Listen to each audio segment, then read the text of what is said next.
Olá!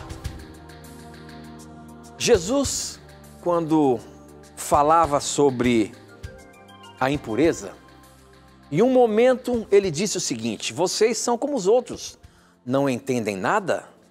Aquilo que entra pela boca da pessoa não pode fazê-la ficar impura, porque não vai para o coração, mas para o estômago, e depois sai do corpo. Com isso, Jesus quis dizer que todos os tipos de alimentos podem ser consumidos. Ora, se tem uma lei de alguns alimentos impuros ali no Velho Testamento, Jesus então aqui estava quebrando esse mandamento lá do passado?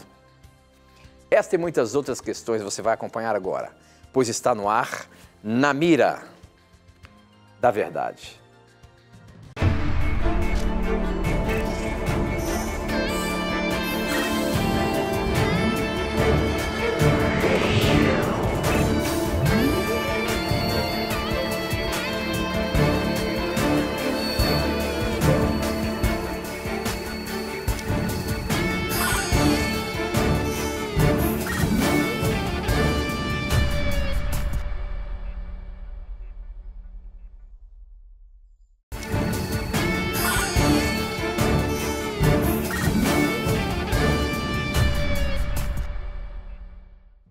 Olá, estamos começando mais um programa Na Mira da Verdade. Seja muito bem-vindo. A partir de agora, já nos conectamos com o Brasil e o mundo através da internet, alcançando qualquer lugar do nosso planeta. É isso mesmo.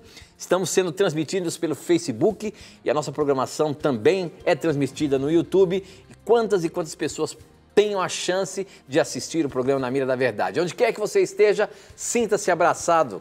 Este é um programa de perguntas e respostas bíblicas e você pode fazer ao vivo. Estamos aqui para receber a sua pergunta e colocar na mira. E quem está na mira para responder baseando-se na Bíblia é ele, hein? Professor Leandro Quadros. E aí, professor, tudo bem? Animado? Tudo bem, Tito. Quero mandar rapidamente uns abraços, mas antes desejar que o Deus abençoe o nosso telespectador, a nossa telespectadora e agradecer a você pelo carinho. Quero mandar primeiramente alguns abraços, primeiro para minha mãe, Ivonete, que está aqui passeando, está na minha casa agora. E o negócio tá bom lá então, hein? A sobrinha Leandra está aqui comigo no estúdio. Leandra, a minha irmã teve um bom gosto na escolha do nome, né? Que dureza, hein, que humildade também, né? E um abraço, Tito, aqui para algumas pessoas queridas que eu encontrei em Jacareí na semana passada, lá no Parque da Cidade. O Nilson Tavares e a Sirlene de Jacareí, eu encontrei ele, são telespectadores, um abraço para vocês. Um abraço para o Hélio. O Hélio faz parte dos Alcoólicos Anônimos. Parabéns, meu irmão, pela sua luta, pela sua perseverança. Deus está com você e com todos que fazem parte dessa instituição tão abençoada. E um abraço também para o Gilson, que é o supervisor do Parque da Cidade de Jacareí. Que Deus abençoe a vocês. Obrigado pelo carinho que vocês têm para com o nosso programa. Muito bem, professor. Então quer dizer que vai ter comida boa lá em casa, mamãe aí, a coisa vai ficar bom o negócio, hein? Ô, rapaz, a coisa tá fina. Tem que dar uma passada lá depois, mas muito bem. Pode ir. Muito bem. Nós começamos o nosso programa de hoje falando um texto aqui que Jesus diz que todos os tipos de alimentos podem ser consumidos. E aqui no programa Na Mira da Verdade, vários momentos nós já dissemos que a Bíblia condena alguns alimentos impuros. Por exemplo, a carne de porco. Outro exemplo é o peixe de couro. E a Bíblia fala isso em detalhes. Só que agora Jesus vem aqui e diz que o que entra pela boca vai para o estômago e logo sai do corpo. Então, todos os alimentos podem ser consumidos. Como é que você me explica isso, professor Leandro Quadros? Você vive dizendo aí que a gente não pode comer carne de porco, hein? Agora Jesus está dizendo aqui que todo alimento pode ser consumido. Quero ver. E agora, né? Tu sabe, Tito, que muitos cristãos sinceros, eles pensam o seguinte, que Cristo estaria abolindo a lei dietética, né, que Moisés escreveu em Levítico 11 e Deuteronômio 14. Só que aí tem um problema. Em João 5, 46 e 47, Cristo disse que Moisés escreveu a respeito de Cristo. Ou seja, de acordo com tudo aquilo que Cristo ensina. Moisés foi usado por Deus, né, para, obviamente, inclusive falar do Messias, por meio de todo o ritual do santuário. Em Mateus 5,17, Jesus disse que ele não veio mudar nenhum acento, nenhum tio da lei de Moisés. Né? Então não existe uma separação na Bíblia entre Antigo e Novo Testamento. Né? Os livros do Novo Testamento são uma continuidade da revelação que começou nos dias do Antigo Testamento.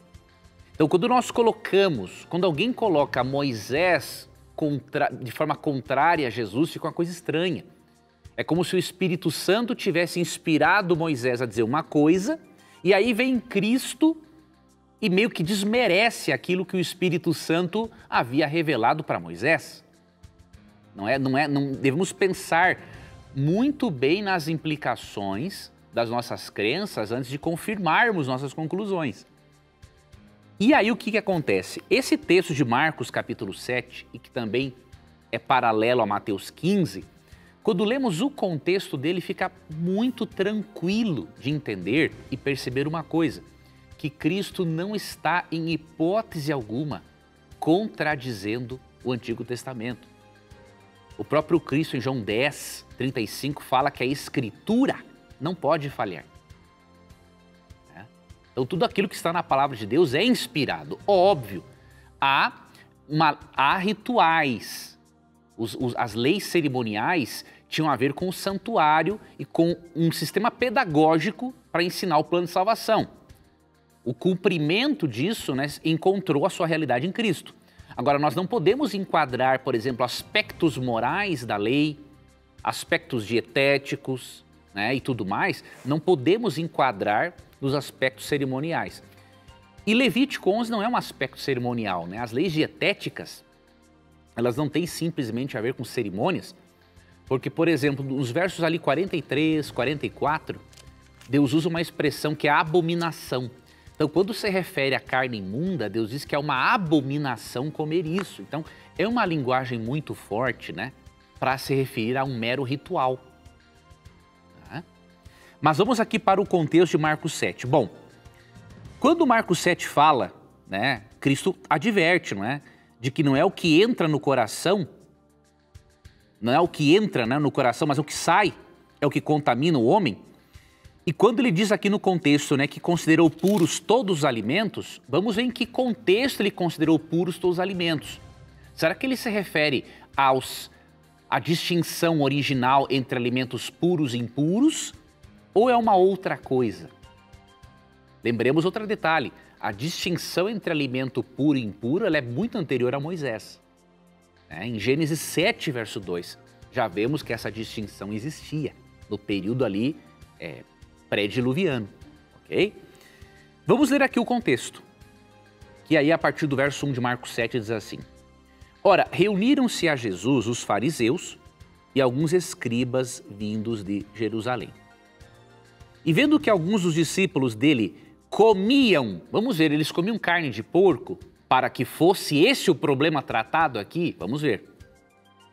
Comiam pão com as mãos impuras, isto é, por lavar. E aí vem aqui uma explicação, né? Pois os fariseus e todos os judeus, observando a tradição dos anciãos que eram mandamentos orais, tá? Não comem sem lavar cuidadosamente as mãos, quando voltam da praça. Não comem nem sem se aspergirem.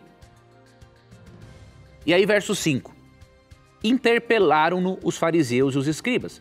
Por que não andam os seus discípulos de conformidade com a tradição dos anciãos, mas comem com as mãos por lavar? Veja, eles não disseram aqui, eles não acusaram os discípulos de comer carne imunda. Eles não disseram aqui, ó, por que os teus discípulos não andam de conformidade com Levítico 11? Ou com a lei de Moisés? Não.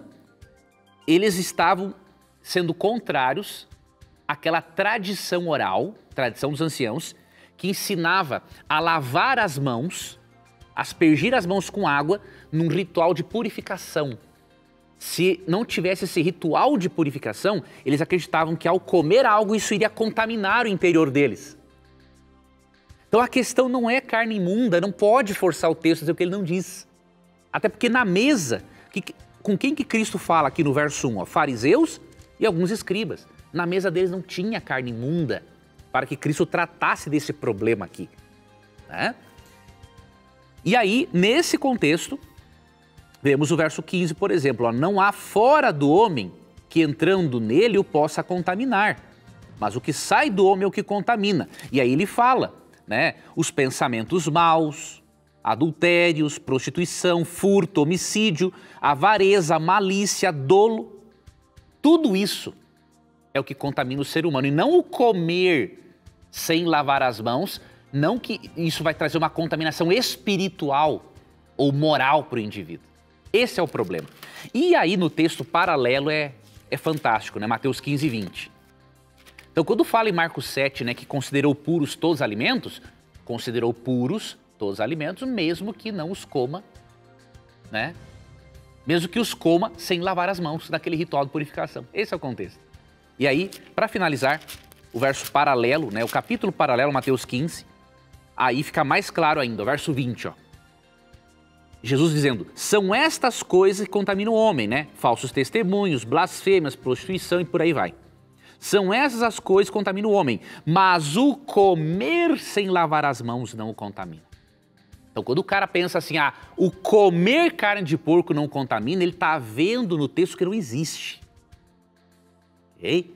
Então, nem de perto, Jesus cogitou a possibilidade de abolir a lei de Levítico 11, que é uma lei dietética importante.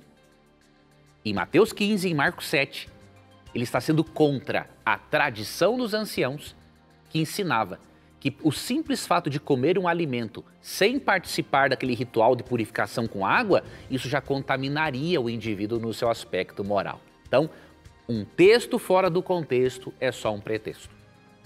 Muito bom, professor, muito bom. Essa pergunta veio pelo nosso Facebook. Quem mandou pra gente foi o Romário Graces. Obrigado pela sua participação, meu amigo. Nós estamos transmitindo pelo Facebook. Você pode mandar a sua pergunta aí também, você que está assistindo agora o nosso programa, tá bom? Para você participar do programa, você tem 3 maneiras. Você pode mandar pelo Facebook, namiradaverdade.nt, é o nosso endereço, facebook.com/namiradaverdade.nt. Você pode mandar pelo nosso Instagram, @namiradaverdade. Coloca ali no videozinho que eu preparo sempre antes de começar o programa. E você pode mandar também pelo nosso SMS. Olha só, não é no WhatsApp não, é no nosso SMS. Você manda as suas perguntas para o número 12 98151 0101. É bem fácil, hein? 12 98151 0101. Eu recebo aqui na hora, como as perguntas já estão chegando aqui, ó. Mande a sua pergunta para cá e ela já vai estar na mira. Eu quero colocar agora uma pergunta que chegou aqui no nosso Instagram. Pessoal acompanhando muito o programa no Instagram. E professor, essa é uma pergunta interessante e você tem uma certa experiência com isso aqui. A pergunta do Isaac Santo é o seguinte: tenho depressão e dela outros transtornos psiquiátricos surgiram. Faço tratamento, mas estou há anos instável. Sinto que essa doença me afasta de Deus, pois eu não tenho buscado, mesmo conhecendo a verdade. Eu só quero que esse tormento passe. O que eu posso fazer? Eu peço ajuda. Essa é uma pergunta interessante de nós colocarmos aqui Na Mira da Verdade, pelo fato de que muitas pessoas hoje sofrem por esse mal emocional, a depressão. E muita gente acaba dizendo que a pessoa que está passando por isso é porque ela está longe de Deus. E aí as pessoas ficam desesperadas. A gente percebe aqui a pergunta do Isaac, ele acha que está longe de Deus porque ele não consegue, mesmo ele conhecendo a verdade, ele não consegue. Professor, o que você pode ajudar? O que a Bíblia pode nos ajudar para essas pessoas que estão passando por esse problema? Vou ler aqui, Tito, alguns versos e dar um conselho também para esse nosso amigo e para o nosso telespectador, né? Eu há vários anos já tive depressão, né? Graças a Deus estou curado. Tem outros problemas, né? Mas isso faz parte da vida, né? Você tem que buscar sempre o crescimento e a sua cura. Então eu vou dizer para você algumas coisas que eu creio que vão te ajudar bastante, tá? Primeiro lugar, Deus não depende dos teus sentimentos para Ele estar com você. Por que eu estou dizendo isso? Quando a pessoa está numa crise depressiva, ela não sente realmente a presença de Deus. Por quê? Há um desequilíbrio neuroquímico que impede. E alguém pensa, mas como isso é possível? A resposta é simples. O ser humano é um ser biopsicossocial. Não tem como separar as coisas. Né? Um exemplo, se você está gripado, você não tem a mesma disposição para ler a Bíblia. Por quê? Porque você é um ser físico, mental e espiritual. Então é óbvio que se há um desequilíbrio neuroquímico, se os seus neurotransmissores, por exemplo, não estão ali tendo, digamos assim, a devida comunicação entre eles, não tem como. Não é um problema de ordem espiritual. Pode ter uma causa em alguns momentos, mas é algo neuroquímico, tá? Então, por que eu estou dizendo isso? Porque você não sente mesmo a presença de Deus. Mas eu quero te mostrar que Deus não depende do seu sentimento para estar com você. Mesmo que você não sinta, por causa desse desequilíbrio neuroquímico, Ele está com você. E eu vou ler para você o Salmo 34, verso 18. O Salmo 34, 18 diz assim: perto está o Senhor dos que têm o coração quebrantado e salvos de espírito oprimido.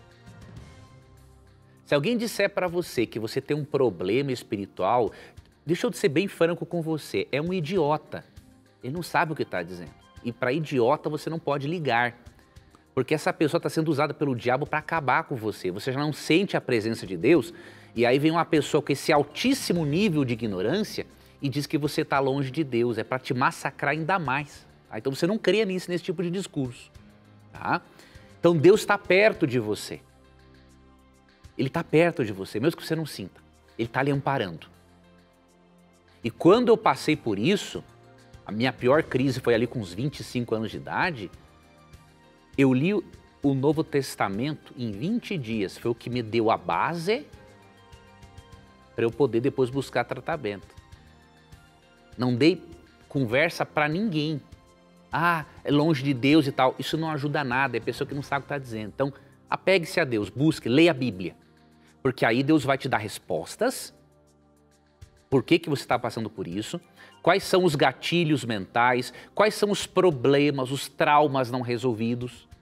Quais são os padrões de pensamentos distorcidos? Deus vai te ajudar. Mesmo que você não sinta, você tem que crer mais no Salmo 34, 18 do que naquilo que você sente. E o meu conselho final para você é o seguinte: você não pode viver todos esses anos assim, instável. Isso indica alguma coisa.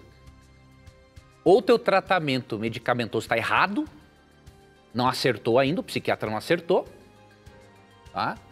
Ou ele até acertou o medicamento, mas você não está fazendo psicoterapia. Tem que unir as duas coisas. O medicamento ele é importante, tá? Ele vai promover o equilíbrio neuroquímico, diríamos assim. Só que se você não trabalhar a origem do teu sintoma, do teu problema, a origem da tua tristeza profunda, que pode ser traumas mal resolvidos, conflitos internos não trabalhados, sentimentos não devidamente exteriorizados, se você não trabalhar isso, não vai adiantar o medicamento. Então é obrigatório tanto o tratamento medicamentoso quanto o psicoterápico. Você tem que fazer isso. Se você não está fazendo terapia, você tem que fazer isso com urgência. Você não pode esperar nem para amanhã. Você já tem que procurar agora na internet algum terapeuta, uma indicação de alguém para te ajudar. Você tem que fazer isso com urgência. Tá? E outra dica que eu te dou, pegue mais sol. Tá? Porque o sol, além de produzir vitamina D, ele vai potencializar a ação do antidepressivo, para o antidepressivo fazer efeito mais rápido. Beba bastante água. Leia sobre os 8 remédios naturais de Deus, que Ellen White fala no livro A Ciência do Bom Viver. Você percebe? Se nós somos seres, temos mente, corpo e espiritualidade, seres biopsicossociais, para você atacar a depressão ou qualquer outra doença, você tem que trabalhar todos os aspectos da vida. Não é só pensar que é o espiritual. Você vai fortalecer o espiritual, mas lembrar que a origem principal não é essa. Tem que cuidar do espiritual, da mente, do corpo e tudo mais, tá? Então são alguns conselhos que eu te dou. Faça isso, meu irmão, porque você tem que sair disso, você não pode ficar assim para sempre. Se o teu tratamento tá dessa forma, há anos você não consegue ter um equilíbrio, tá errado o tratamento. Tem que trocar de profissional e se o medicamento tá certo, então fazer terapia. Se tá fazendo os dois, vou ser bem franco com você, já passei por isso. Se você tá fazendo os dois, tratamento medicamentoso e psicoterapia, tem que trocar os dois. Tem que trocar o psiquiatra e o psicólogo porque não deu certo. Fazer o quê? Muito bem, professor, muito bem. Nós temos que ir para o intervalo, mas antes do intervalo, ó, eu quero mandar um abraço lá para Itaqui, Rio Grande do Sul. A pessoa está dizendo aqui, ó, a pessoa não, a Viviane está dizendo assim, fronteira com a Argentina, está acompanhando a gente, tá um frio de ranguear Cusco. Conheço essa olha expressão. aí, ó, olha aí os seus termos aí, professor. Cusco é um cachorro da rua, o cachorro fica ranqueando, fica manco de tanto frio. Então, olha só, daqui a pouquinho eu vou colocar a pergunta dela no ar, logo depois do intervalo. Será que na vida eterna nós vamos ver o Espírito Santo ou apenas senti-lo? Não sai daí não, a gente volta já já.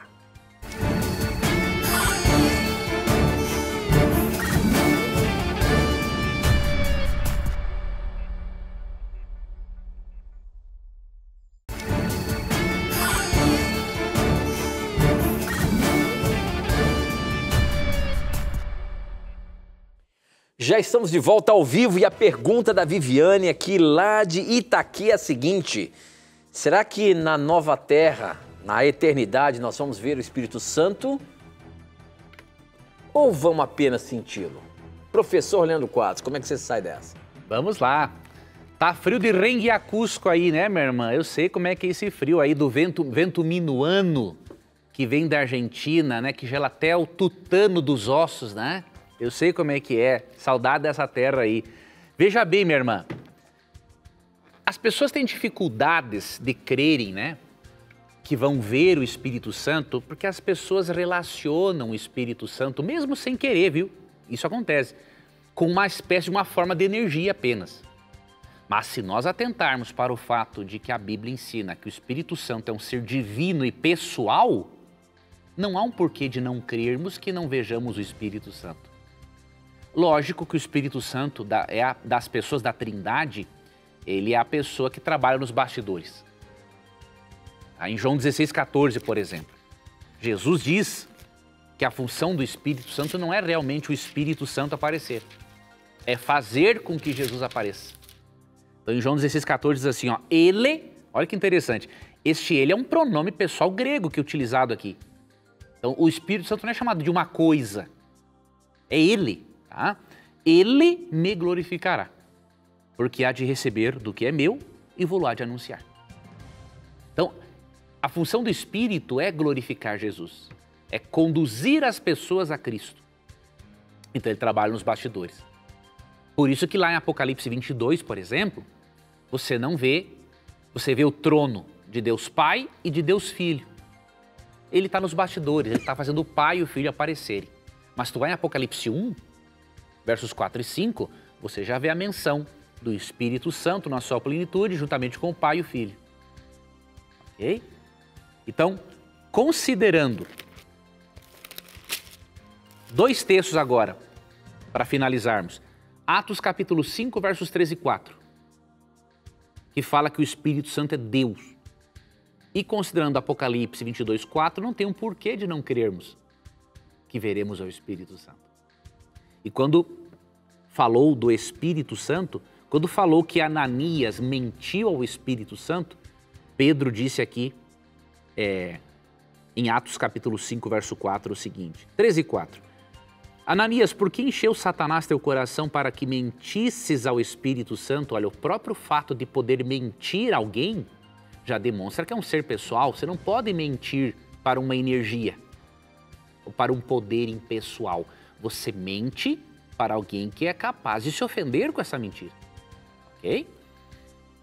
Para que mentisse ao Espírito Santo, reservando parte do valor do campo, conservando-o porventura não seria teu, e vendido não estaria em teu poder? Como, pois, assentaste no coração esse desígnio? não mentiste aos homens, mas a Deus. Olha que interessante. Mentir ao Espírito Santo equivale a mentir a Deus. Então, ele é Deus. Não tem como fugir desta linha de raciocínio bíblica, né? Ele é Deus. E aí, Apocalipse 22, 4. Diz assim, falando aqui, obviamente, de Deus Pai, do Cordeiro, aqui nesse contexto, que é Cristo. Mas vamos lembrar, o Espírito Santo é Deus ou não é? É, Pedro disse que é. Contemplarão a sua face, e na sua fronte está o nome dele. Quando fala que os justos vão resplandecer, ter o nome de Deus na fronte, quer dizer que vão resplandecer o caráter de Deus. E obviamente que isso envolve também o caráter do Espírito Santo. E também contemplarão a sua face. Então eu não vejo um porquê. Se o Espírito Santo é Deus, é um ser pessoal, e nós vamos ver a face de Deus Pai e de Cristo, eu não vejo um porquê de não vermos o Espírito Santo. Não tem um porquê dele permanecer em mistério. Então eu tenho plena convicção. Conheceremos as três pessoas da Trindade. Muito bem, professor, muito bem. Olha, eu estou vendo aqui o nosso Instagram, nós abrimos aquela caixinha de pergunta ali. E quantas perguntas estão chegando para a gente aqui. Olha, obrigado pela sua participação. Eu vou colocar uma pergunta de uma dessas que chegaram pela caixinha. Olha só a pergunta que chegou aqui, professor. Masturbação é pecado? O que fazer para se livrar dessa prática? O que a Bíblia pode orientar sobre esse problema, professor? Olha, em relação a este assunto, nós temos que evitar dois extremos. O primeiro é menosprezá-lo e o segundo é supervalorizá-lo. O que isso significa? Vou trabalhar bem as palavras para não ser mal compreendido, tá? Primeiro, o plano de Deus para a sexualidade humana está aqui em 1 Coríntios, por exemplo, 7, verso 9. Eu vou ler e vou explicar o que eu quis dizer inicialmente. Verso 9. Caso, porém, não se dominem, que se casem, porque é melhor casar do que viver abrasado. Então, Paulo apresenta o sexo no matrimônio como meio provido por Deus para desfrutar da sexualidade e aliviar as tensões sexuais também. Então, originalmente, a masturbação nunca foi parte dos planos de Deus. Agora, ela já faz parte da natureza humana após o pecado. O que tem que fazer? Primeiramente, tem que ter um matrimônio satisfatório, mas não basta apenas isso. Se a pessoa tornou-se viciada na pornografia, né? Além de ter uma vida matrimonial satisfatória, uma vida conjugal sexual satisfatória, vai ter que ter um trabalho também psicoterápico. Não é uma coisa simples, dizer assim, não faça isso. Não. Se a pessoa viciou nisso, veja a estrutura química do vício em pornografia é muito parecida com a estrutura química do vício em heroína. Então, dizer para uma pessoa o seguinte, uma pessoa viciada, né? Olha, não veja mais. É perder tempo, é a mesma coisa que dizer para um viciado em heroína, dizer assim, não use mais. Não é assim que a coisa funciona. Tem que ter um trabalho. Tá? Agora, se você não é viciado, veja, o plano de Deus é este. Mas não significa que você vai conseguir fazer isso sempre. Até porque estamos numa sociedade muito erotizada. Aí entra o que eu disse inicialmente. Você não pode desprezar esse assunto, mas também supervalorizar. Por quê? O que eu quero dizer supervalorizar? Se você encarar a masturbação como algo extremamente pecaminoso, como por exemplo um adultério ou uma fornicação, você vai ficar neurótico. E aí quando você fica neurótico, aumenta o teu nível de ansiedade. E aumentando o teu nível de ansiedade, você pratica mais. Entendeu? Agora, o outro extremo é você achar assim, não, então já que é assim, então tá tudo beleza, eu continuo e fico assim. Não, você tem que trabalhar cada vez mais para ir diminuindo e melhorando isso. Até chegar o momento em que você vai vencer. E se não chegar esse momento tão logo, Aí tem questões de ordem emocional a serem trabalhadas, há questões hereditárias também. Então o que você tem que fazer é sempre buscar viver o plano de Deus. Ah, não conseguiu em algum momento? Recomeça com a graça de Jesus. Jesus é o teu sumo sacerdote no céu. A presença de Cristo no santuário celestial é a certeza de que você pode recomeçar. Ok? Então, esses são alguns dos conselhos que eu lhe dou. E para finalizar, olha, a atividade física é muito importante. Muito não, é fundamental. Tá? A atividade física ajuda muito na questão de domínio próprio. Tá? E se a pessoa é viciada, eu não estou falando da pessoa que pratica esporadicamente, tá? Mas se ela chegou no nível do vício, vou dizer uma coisa, não comer carne vai ser uma coisa boa para você, porque a carne ela é estimulante, né? Ellen White comenta muito isso de forma muito interessante, né? Que a pessoa que tem aquela tendência muito forte ao vício sexual, quanto mais saudável for a dieta dela, nesses casos é bom cortar mesmo, tudo de origem animal, já não tem tanto estímulo. Agora, tem outras pessoas, obviamente, que não tem esse problema, pode aí ter uma alimentação assim e tudo mais. Então, pensa nessas coisas, evita os extremos e pensa, bom, eu vou buscar viver o plano de Deus. Quando eu não conseguir, eu me fortaleço em Cristo, me lembro que Ele é meu advogado. 1 João 2,1, né? Filhinhos, essas coisas vos escrevo para que não pequeis. Se alguém pecar, temos um advogado junto ao Pai, Jesus Cristo, o justo. Muito bem, professor. Eu estou aqui no SMS, muita gente participando aí, ó, os gaúchos estão morrendo de frio, todo mundo mandando pergunta aqui agora, viu? Agora que eu coloquei no gauchada, a gauchada tá bom, mas não, vamos colocar aqui as perguntas da gauchada. O pessoal tá passando frio, a gente tá com um pouquinho de frio aqui em São Paulo, viu? Não tá muito não, mas imagino que vocês estão com muito frio aí. Mas uma pergunta interessante que chegou aqui da Clarinda é a seguinte, professor, lá em Joel, capítulo 2, verso 28, tem algo bem interessante, né? Quando fala do dia do Senhor. E o verso 28 diz o seguinte, o Senhor diz ao seu povo, depois disso, eu derramarei o meu espírito sobre todas as pessoas. Esse espírito que é dito aqui já foi derramado, nós já estamos no tempo do fim, esse espírito vai ser só no dia que Jesus voltar, esse espírito que diz aqui que vai ser derramado para todas as pessoas, vai ter um tempo certo, como é que é isso? Eu sei que aconteceu isso no Pentecostes, professor. Exatamente. Será que isso vai acontecer de novo? O que Joel está dizendo aqui no capítulo 2? Nós cremos, Tito, que Joel se refere realmente ao derramamento do Espírito Santo, em duas fases.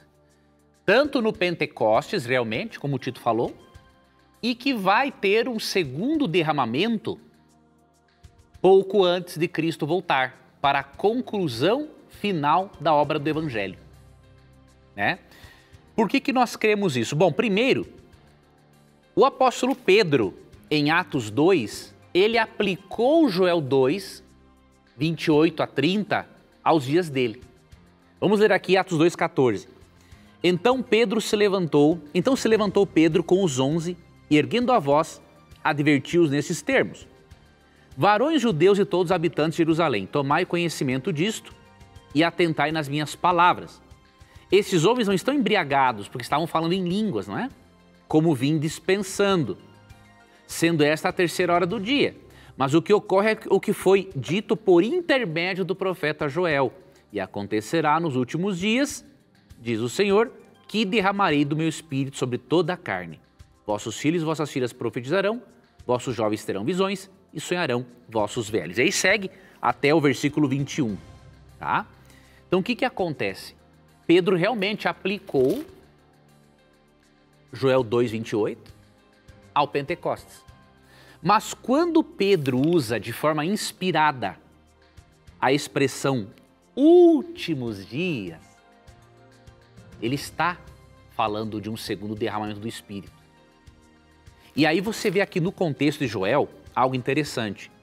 No verso 23, fala de duas chuvas que caem no Oriente Próximo e as duas simbolizam o derramamento do Espírito em duas fases. Fala da chuva temporã e a chuva serôdia. A chuva temporã caía no outono e preparava o grão, diríamos assim, fazia germinar. Já a serôdia na primavera, já ia prepará-lo para a colheita. Ligando o verso 23 no contexto do verso 28, que fala de derramar chuva, que aqui também é um símbolo do Espírito, nós cremos que em Atos 2, no Pentecostes, ocorreu, diríamos assim, o derramamento da chuva temporã. Preparou a primeira parte do grão ali para as pessoas, para o Evangelho, por meio do dom de línguas. Derramamento do Espírito Santo, o dom de línguas possibilitou que muitos compreendessem o Evangelho. Só que Pedro usa a expressão últimos dias.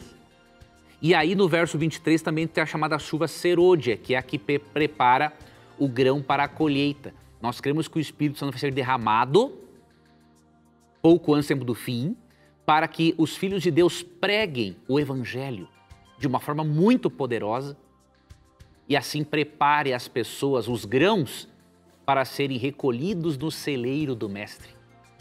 Como ele até fala lá em Mateus 25, né? 31 a 46. Então, o fato realmente de Pedro usar a expressão nos últimos dias nos ajuda a entendermos que Joel 2, 28 em diante, né, 32, tem um duplo cumprimento, Pentecostes e pouco antes da volta de Cristo. Muito bem, professor. Eu queria aproveitar agora, e como eu sempre faço aqui, indicar para você este estudo bíblico. Isso aqui é um curso bíblico, Verdades para o Tempo do Fim. Essa revista aqui nós oferecemos aqui no programa já há muito tempo, mas é uma revista fantástica, é um estudo bíblico fantástico. E eu convido você a estudar com a gente.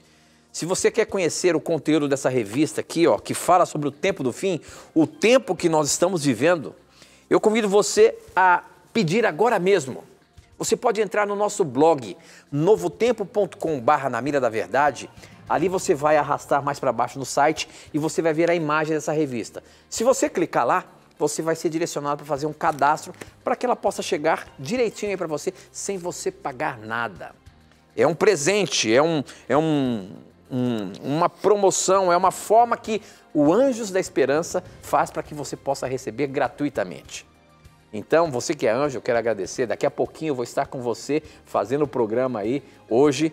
E esse projeto Anjos da Esperança é maravilhoso, porque o nosso programa, ele existe por causa disso. Os cursos bíblicos que nós oferecemos aqui na Novo Tempo é por causa disso. Você pode pedir agora. Se você quiser, também pode pedir por telefone, só que tem que ser no horário comercial. 0 operadora 12 21 27 3121.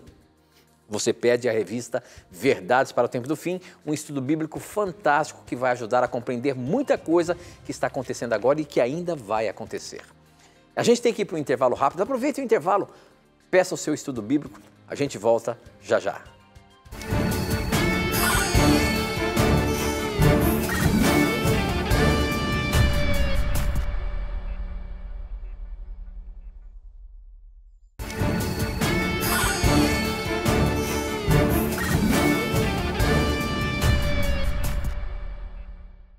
O tempo passa muito rápido, já estamos no nosso último bloco aqui. Então, se você ainda tem a sua dúvida, manda pra gente. Você pode mandar pelo nosso SMS, o número é 12 98151 0101. Eu recebo aqui na hora. Você pode também usar o Facebook, namiradaverdade.nt, e o nosso Instagram, @namiradaverdade.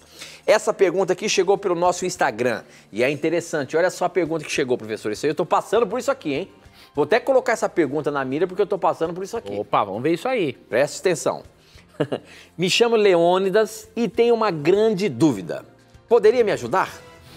Queria saber se podemos orar pelos nossos animais. Sou da Igreja Batista da Lagoinha e acompanho o programa toda semana. Obrigado pela sua participação, irmão Leônidas. E essa pergunta é séria. A gente pode orar pelos nossos animais, professor? Você sabe que eu falei que eu tô passando por isso, que eu tive que hoje levar o meu cãozinho no veterinário ali, né? O bichinho comeu alguma coisa, tá com a barriga enorme lá, não sei o que tá acontecendo. Então vamos ver. Mas eu já tô orando por ele. Agora você vai me confirmar aí se a gente pode orar pelos animaizinhos ou não. Eu tô sentindo o desejo de orar por ele. A Bíblia fala alguma coisa sobre isso? Quase que eu derrubo esse vidro aqui, não, aí ia ficar feio. Fica tranquilo, aqui tem um texto que eu vou achar. Mas antes, deixa eu dizer uma coisa que nós temos que entender primeiro o que é oração, né? A oração, eu gosto muito de uma definição de Ellen White, né? A oração é o abrir do coração a Deus como um amigo. Veja, se eu abro meu coração a Deus, lógico, Deus é muito mais do que um amigo, Ele é meu pai, é meu criador, né? Mas vamos pegar nessa definição. Se a oração é um abrir do coração a Deus como um amigo, para mim a melhor definição é essa de Ellen White, como que eu não vou falar com o meu melhor e grande amigo, que é o meu criador, sobre os animaizinhos que eu gosto? Como eu não vou pedir por eles, se Ele é o criador deles também? Não há um porquê de não orar pelo seu animalzinho. Muito pelo contrário. Tem um texto bíblico que nós vemos aqui o quanto Deus se preocupa com os animais. Vou primeiro pegar um texto aqui, ó, em Êxodo 20. Quando Deus deu aos israelitas, relembrou-os, não é, do quarto mandamento para guardar o dia de sábado, olha que curioso.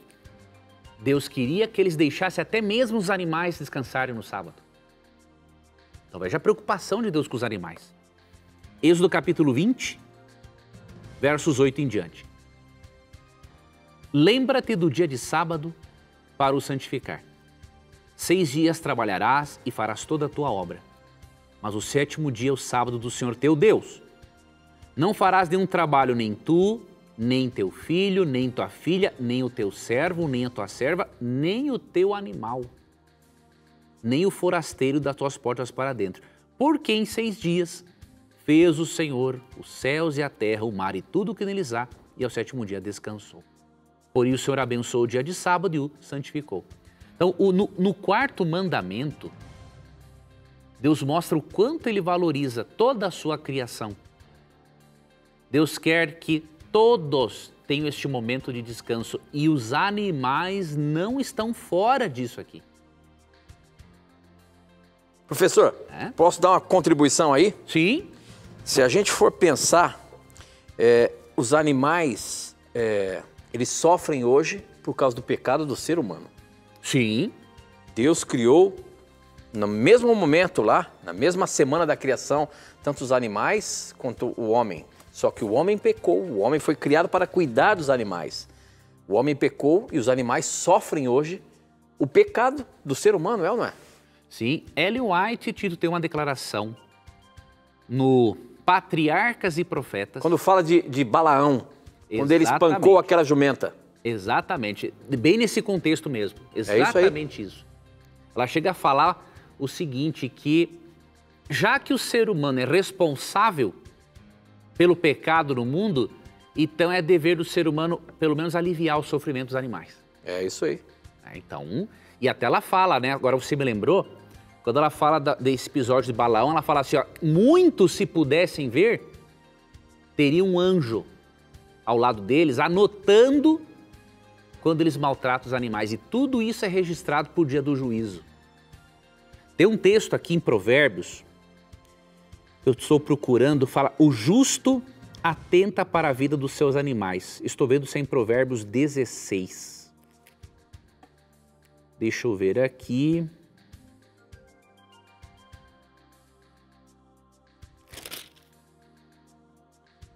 Se eu não achar, eu procuro depois. Mas tem um texto que é interessante, o paralelismo da poesia hebraica, né? Fala assim, ó, o justo atenta para a vida dos seus animais, mas o ímpio é cruel. Olha, veja se é Provérbios 12:10 aí, professor. 12:10, eu estava no 16, é 12:10. Obrigado, Tito, é esse mesmo. 12:10, ó. O justo atenta para a vida dos seus animais. Há um paralelismo, ó. Mas o coração dos perversos é cruel. O que quer dizer? Que aquele que não se preocupa com o bem-estar dos animais, ele é perverso e cruel. Esse é o paralelismo do verso, ó. O justo atenta para a vida dos seus animais, mas o coração do perverso é cruel. Tá? Então, não tem nada de errado você se preocupar com a vida do seu animalzinho. E orar por ele também, né? Ore por ele, sim, né? Ele é uma criatura de Deus, foi criado para estar conosco. Ore por ele, sim, entregue nas mãos de Deus. E lembremos, né, que Isaías 11, 7 a 9, Isaías 65, 17 em diante, Romanos 8, 19 e 23, mostra que é parte dos planos de Deus, ao restaurar a nova terra, restaurar também o reino animal. Muito bem, muito bem. E olha só, agora tem uma daquelas perguntinhas capciosas, professor. Olha a pergunta que chegou aqui. Quem mandou foi o Marcelo Winter, ele é de São Paulo e a pergunta dele é a seguinte: se Jesus é filho de Deus, quem é a mãe de Jesus? Você sabe que muitos usam esse termo, né, mãe de Jesus, e que dá a entender de que parece que ela está no céu, Maria, no caso. Como é que é isso, professor? Vamos entrar nessa questão. Veja, querido telespectador, quando a Bíblia diz que Cristo era filho de Deus, ela não o faz com o propósito de nos ensinar que Cristo é um ser criado por Deus o Pai. Na nossa compreensão ocidental, filho é alguém gerado de outro alguém. Na Bíblia não é assim. Óbvio que na Bíblia também, um filho é alguém que foi gerado de alguém. Só que em relação a Cristo, no pensamento hebraico, filho não é só alguém que é gerado de alguém. É alguém que é igual. Eu vou lhe mostrar aqui 2 textos na Bíblia, para você perceber que quando a Bíblia diz que Cristo é filho de Deus, ela não está ensinando que ele é filho no sentido humano, ou seja, eu e minha esposa geramos nossas filhas. Então Deus o Pai também teve uma mulher, ou não importa. Ele gerou, indo para o seu raciocínio, então Deus Pai gerou Jesus com uma outra mulher e tal. Não. Veja, Jesus ele passou a existir, ele não passou a existir apenas a partir do nascimento de Maria. Ele é pré-existente, né? Isaías 9, verso 6, Jesus é chamado de Pai da eternidade. João 1 a 3, Jesus criou todo o universo com Deus Pai.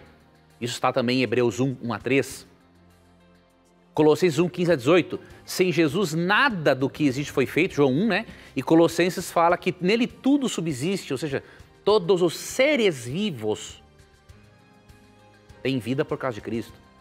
Então Cristo ele só passou a existir, ou melhor, ele não passou a existir a partir de Maria.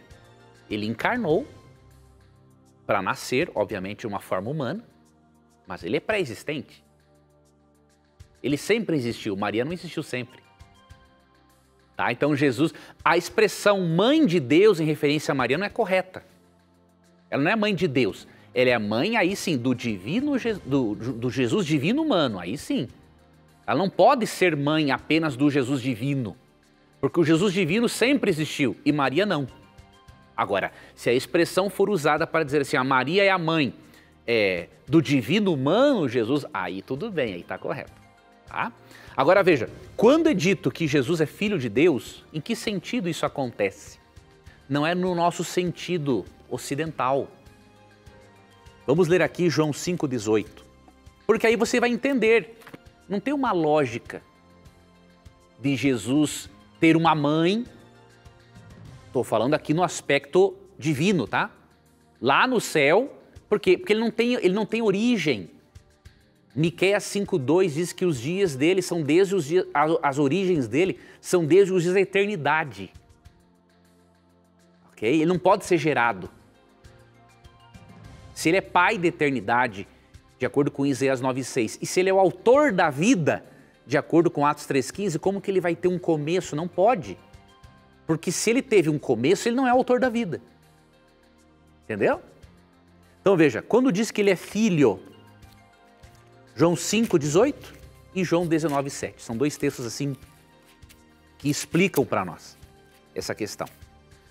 João 5,18. Assim os líderes judeus se empenharam ainda mais em encontrar um modo de matá-lo. Pois ele não apenas violava o sábado, ou seja, ele não guardava o sábado da maneira deles, né? Mas afirmava que Deus era seu Pai e, portanto, se igualava a Deus. Aqui que está, como diria o ditado, pulo do gato, né? Não tinha uma lógica de os judeus apedrejarem Jesus só porque ele se dizia filho de Deus no sentido de ser criado. Eles podiam dizer, vamos deixar esse coitado, ele é um maluco. Não. Como que eles entenderam isso? Quando Cristo falava que Deus era o pai dele, para a mentalidade judaica, ele estava se igualando a Deus. Em essência, em divindade. Então o termo filho de Deus não é para dizer que ele foi gerado por Deus em algum momento da eternidade. Ele o foi no sentido de ter encarnado. Aí sim. Agora, no sentido de passar a existir, não. Quer ver outro texto? João 19:7.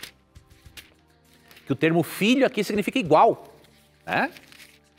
João 19:7. Diz assim. Os líderes judeus responderam, pela nossa lei ele deve morrer, pois chamou a si mesmo de Filho de Deus. Olha aqui, ó. Quando Cristo disse que era Filho de Deus, para os judeus Cristo blasfemou. E a blasfêmia para eles era um pecado digno da morte. Então você entende?